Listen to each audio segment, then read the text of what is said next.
तुम्हारा अगल बगल हर आदमी चाहता है कि तुम डरे रहो। कोई चाहता नहीं कि तुम बड़ी बातें करो, छोटे घर के होगे, क्योंकि अगर तुम बड़ी बातें करने लगे तो एक दिन तुम बड़े हो जाओ। जो विचार तुम्हारे मन में 24 घंटे चल रहा है तुम वहीं तो पहुंचोगे। जब बड़े विचार पनपेंगे ही नहीं तो तुम बड़े बनोगे कैसे? AK-47 से मारेंगे? अच्छा मारेंगे भाई, 64 का बनाएंगे, बिखर जाओगे इसे चारों तरफ। एक गाली दोगे 1 लाख गाली देंगे, फिर वहीं से कैरियर भी बदल देंगे तुरंत।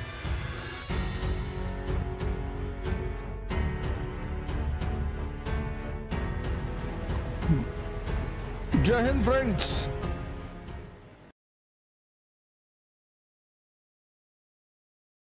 हमारे घर में लोग आते थे तो जिसके बाप जिस पद पे होते हैं उसके रिलेटिव उसके घर वालों को वैसी ही राय देते हैं। अगर तुम्हारे पिताजी बैंक के बाबू हैं फॉर एग्जाम्पल, और तुम्हारा रिश्तेदार तुम्हारे कोई घर आया जो डीएम है और तुमने उससे कहा कि मैं भी डीएम बनूंगा, तो वो जानते हो तुम्हारे घर वालों से क्या कहेगा? पहले तो आएगा ही नहीं, लेकिन अगर आ गया तो तुमसे ही कहेगा पहले बैंक दे लो, पहले थोड़ा बेस कुछ एक नौकरी हाथ में ले लो। डीएम की नौकरी ऐसे लगती नहीं है जल्दी।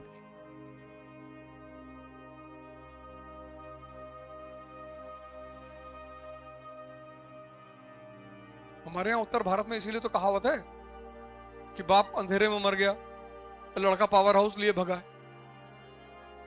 तो हमसे जब कोई कहता था तो हमारे पिताजी हमको पीछे से बैक कर देते थे, अगर याद है। वो हमको कभी कुछ नहीं कहते थे। से हमको किसी मेरे रिलेटिव ने कह दिया कह रहे हो इसमें रहा करो, ज्यादा उड़ा मत करो, समझे? हमारा पिताजी हमको जब मिले धीरे से मेरी याद है पत्थर मार के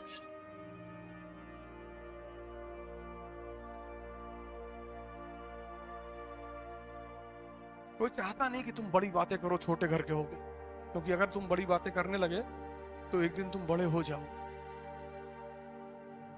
जो विचार तुम्हारे मन में 24 घंटे चल रहा है तुम वहीं तो पहुंचोगे। तुम्हारा अगल बगल हर आदमी चाहता है कि तुम डरे रहो। जब बड़े विचार पनपेंगे ही नहीं तो तुम बड़े बनोगे कैसे? सोचो तुम्हारे अंदर वो विचार ही नहीं है तो वो तुम बनोगे? सीड ही नहीं है।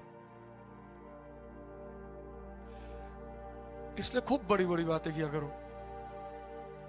हवाई जहाज खरीदना है, एक सोचना अपना खुद का एयरपोर्ट बनवा ले।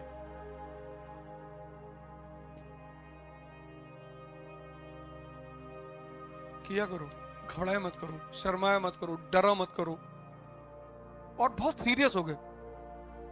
कानपुर के बाहर जमीन देख रहे हैं 300 बीघा, क्यों? एयरपोर्ट बनवाना है। लोग हंसेंगे तुम्हारे ऊपर, हंसने दो, पर तुम्हारे अंदर धीरे धीरे धीरे धीरे बोलते बोलते बोलते बोलते वो सबकॉन्शियस में तुम्हारे बैठ जाएगी। उसका तुमको जीने नहीं देगी वो।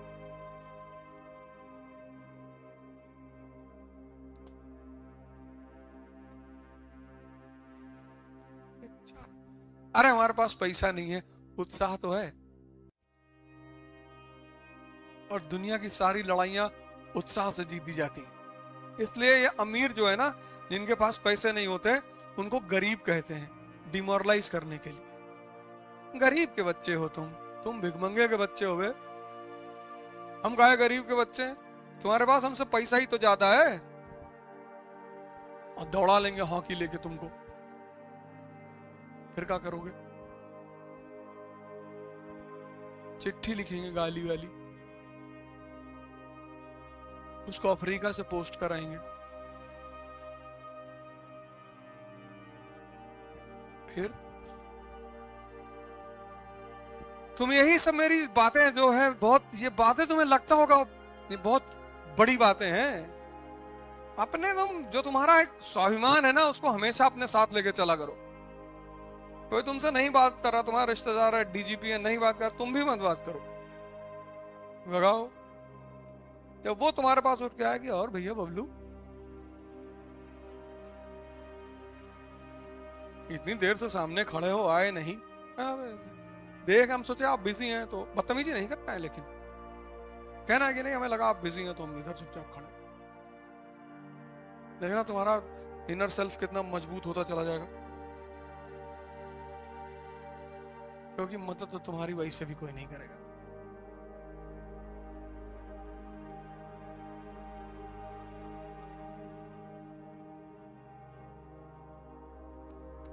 इस देश के लोग क्यों परेशान रहते हैं? उनकी जो फिलॉसफी है, सिद्धांत, वो इतना घटिया है। उनको पूरा ब्रह्मांड चाहिए, और भगवान के पास जाएंगे 10 रुपए का लड्डू लेके, प्रभु शादी करा दो।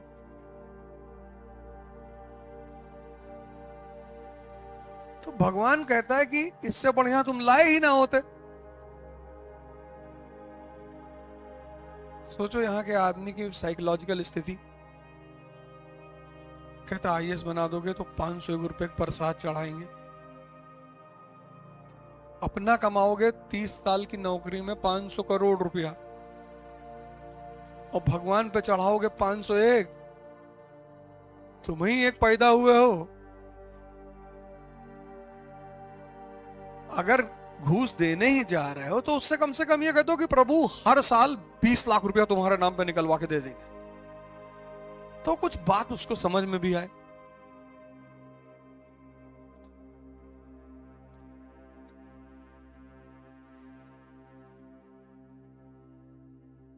तो उसको कुछ लगे कि हाँ यार कोई दमदार बात कह रहा है कि प्रभु हर 100 करोड़ पे 1 करोड़ तुम्हारा।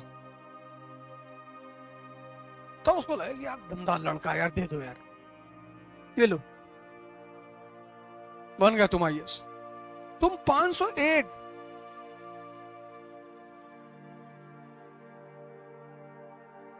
और ये सब कह दो ना, बुरा लगता है इनको बाहर। अधार्मिक आदमी है।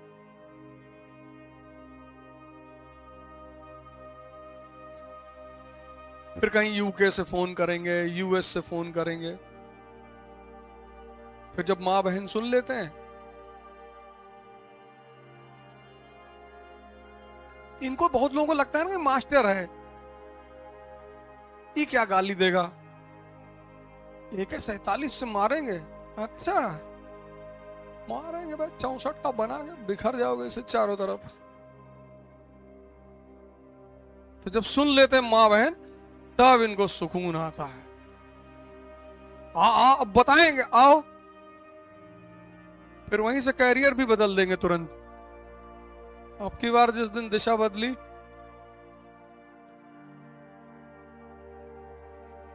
स्कूल के टीचर थोड़ी है, प्रोफेसर थोड़ी है। एक गाली दोगे 1 लाख गाली देंगे। फेसबुक पे तो इसलिए सोशल मीडिया पे नहीं लिखते क्योंकि छत पे बैठे हुए कुत्ते को क्या गरियाना। अब जो कुत्ता छत पे बैठ के गाली दे रहा है, भौंक रहा है, तो उसको तो तुम नीचे से देख के सिर्फ मुस्कुराओगे।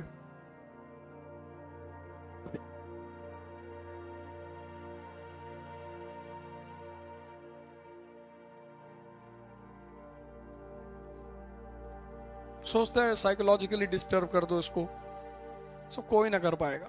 मेरे नाम पे फेक आईडी फेसबुक की बनाए हैं, उस पे उल्टी सीधी फोटो लगा देंगे, पर हमको ना डिस्टर्ब कर पाओगे, चाहे कुछ भी कर लो। हम वो रोने वाले आदमी, हमको इज्जत है ही नहीं मेरी, और ना चाहिए मुझे। मैं कभी किसी से कहता तो कि भाई साहब मुझे नमस्ते क्यों नहीं करते, भाड़ में जाओ, करो चाहे ना करो। हम तो आए, पढ़ाए, चले गए। तुमको हमसे कुछ लेना है, ले लो। इस सब की तो है ही नहीं चिंता कि बेइज्जती हो जाएगी। इज्जत तुम्हारी है बे, जितनी बेइज्जती होगी उतना ही नाम होगा, और हम तो एक्सेप्ट कर लेते हैं। आज भाई साहब एक सुबह थे, वो एक फेसबुक की फोटो भेजे, अब तुम्हारे अभी भी देखो क्या लगा दिया। मैंने कहा लगा दिया बे, तुम ही लगाए हो। अरे हम तुम्हें बता रहे थे, तुम हमारा ही नाम ले रहे हो, तुम ही लगाए हो। लगा रहने दे बे, और लगाओ।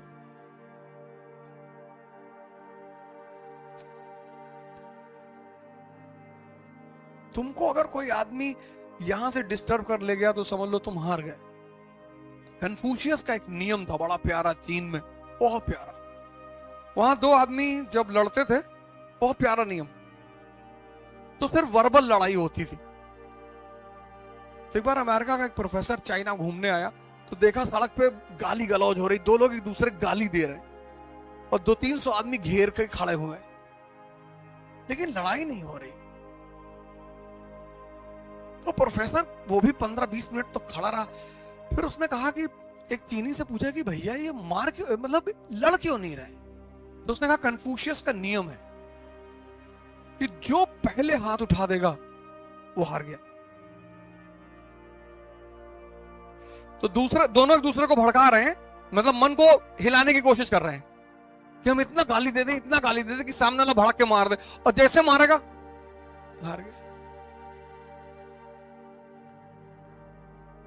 उसने कहा अच्छा, बोले ऐसे यहाँ के लोग अपनी मन की स्थिति चेक करते हैं।